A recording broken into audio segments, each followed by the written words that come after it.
Today, answers matter more than ever before. That's why IBM is helping businesses manage customer questions with Watson Assistant. It's conversational AI designed to work for any industry. Let's put smart to work. Visit IBM.com/Watson Assistant. Empire.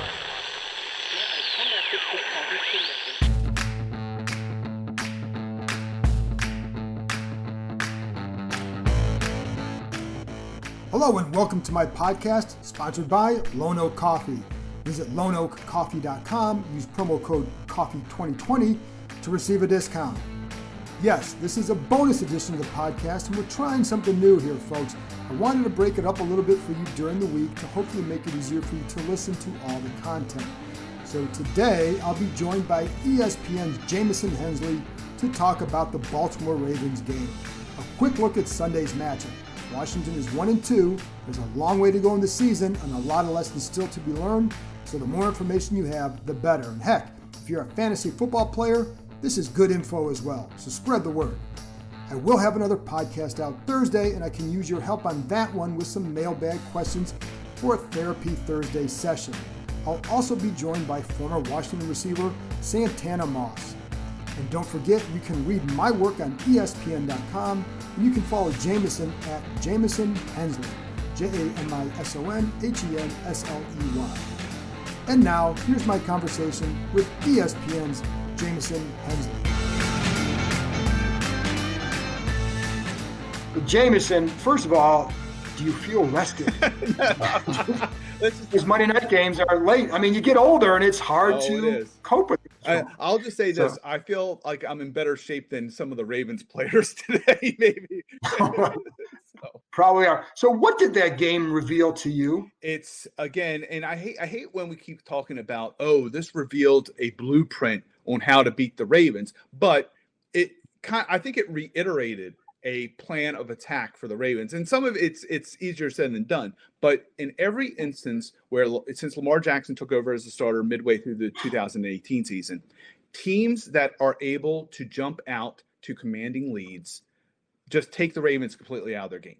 And there is a stat where Lamar Jackson now is 0-5 when he's trailing by 10 points at any point in the game. And even at halftime, he is now 0-6 when trailing at halftime. So that's going to be the next step for Lamar Jackson is, can he lead the Ravens to a significant comeback? And there's a lot of factors that go into it. One, I think, is the Ravens are built to be a run-first dominating team. So when they get a lead, they're the best closers in the NFL. But when they are trailing, it forces Lamar Jackson to be one-dimensional. And when defenses know he has to throw the ball, I think that's where he struggles.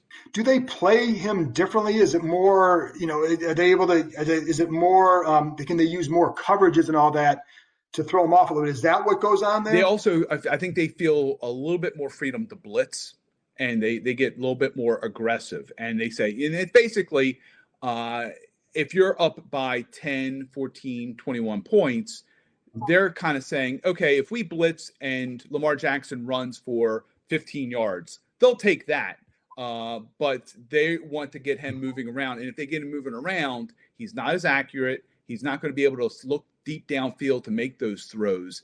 So I think that's where it really comes in, where they can feel like they can kind of just go after him and crash the edges. And you saw that against the Chiefs last night. He really – and some of it is with the Ravens offensive line. They lost at right guard Marshall Yanda, who is a potential Hall of Fame lineman, and it just seemed like when there's a lot of pressure, they have not been able to give Lamar Jackson a safe pocket.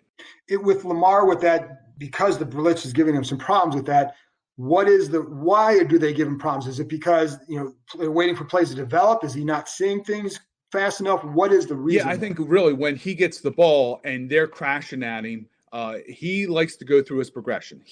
Lamar Jackson is known, and I know a lot of people go, oh, well, he's a running quarterback. Well, as a passer, he is known for his vision. He can kind of feel where there's leverages. He is very good at scanning the field. But when he feels there's a lot of pressure coming in, he can take off and hurt you that way. But if he knows he's trailing and he has to get that ball and he has to attack you throwing the ball, it kind of takes him off his progressions a little bit. And I think that's where he gets in trouble at times. And last night, I mean, on Monday night, 97 yards passing. That's his lowest of his career. So this is going to be a situation now for the Ravens where Lamar Jackson and the Ravens, they can win the rest of their games. I mean, they can go 15-1, but people are going to say, can he win in the playoffs? Can he beat the Chiefs? I mean, there's going to be doubts now, and he's not going to be able to answer any of these questions until January.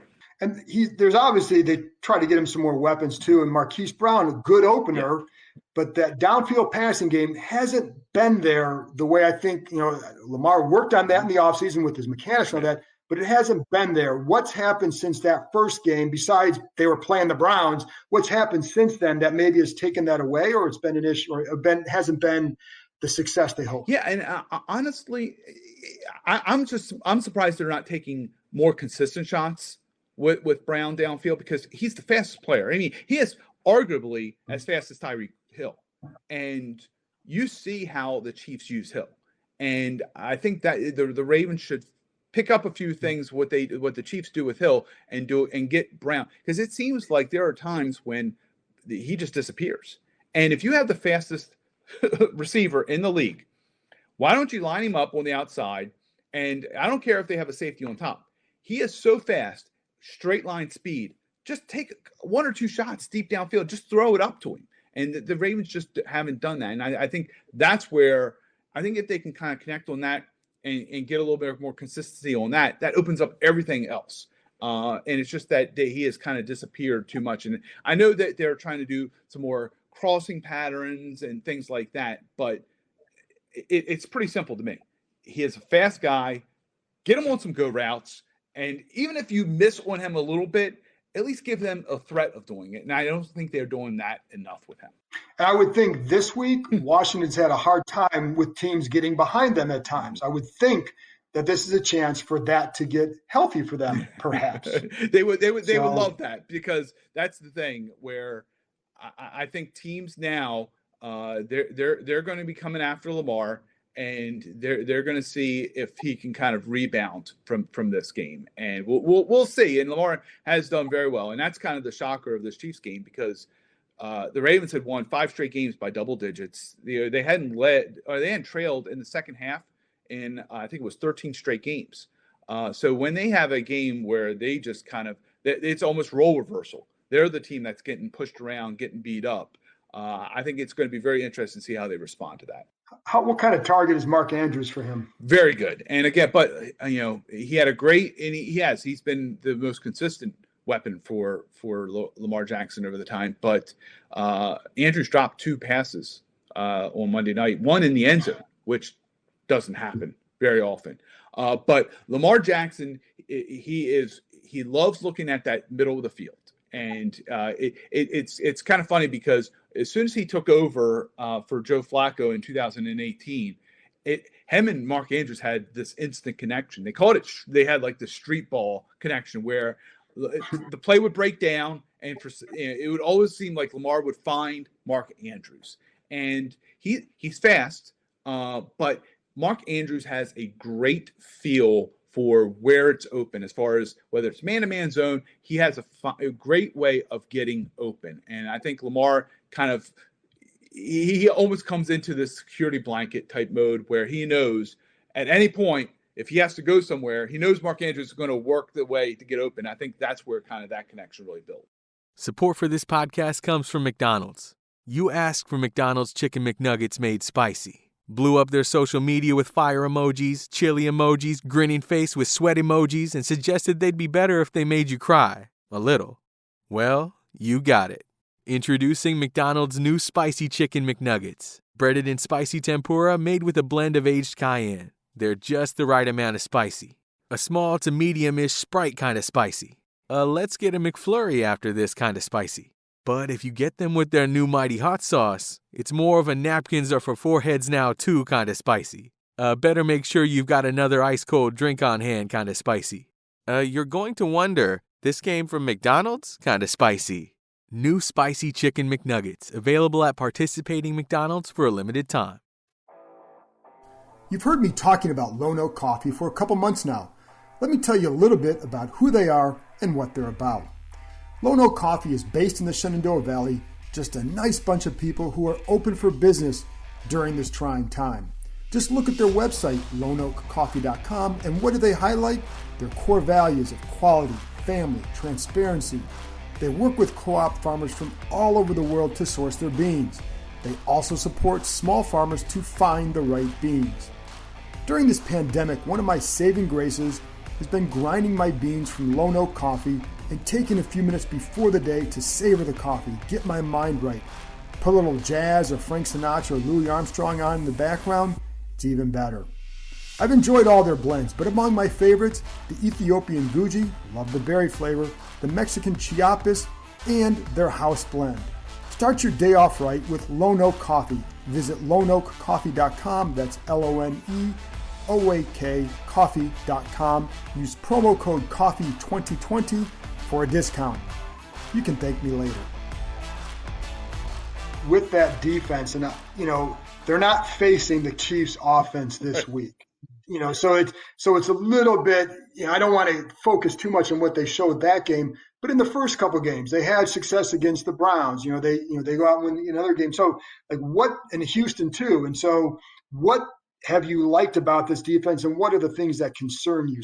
What I've been so impressive is the secondary, and they did lose their nickelback Tavon Young 2 games ago to a torn ACL, so he's done for the season. But still, you have Marlon Humphrey and Marcus Peters as the corners, and they are really turnover machines. They really, Marcus Peters leads the league in interceptions since he came in the league in 2015.